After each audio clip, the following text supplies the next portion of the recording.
สบายดีลูกค้าทุกท่านขออนุญาตประชาสัมพันธ์ถึงเจ้าของรถป้ายทะเบียนกต6052กต6052ที่จอดอยู่โซนใต้ดินรบกวนลูกค้าง่ายรบกวนลูกค้าโดยด่วนขออนุญาตประชาสัมพันธ์อีกครั้งหนึ่งถึงเจ้าของรถป้ายทะเบียนกต6052กต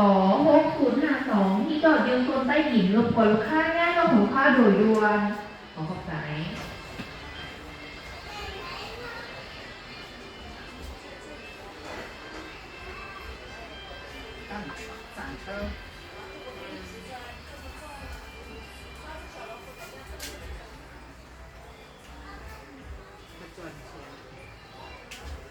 แล้ววันนั้นจะหากันเชิญก่อน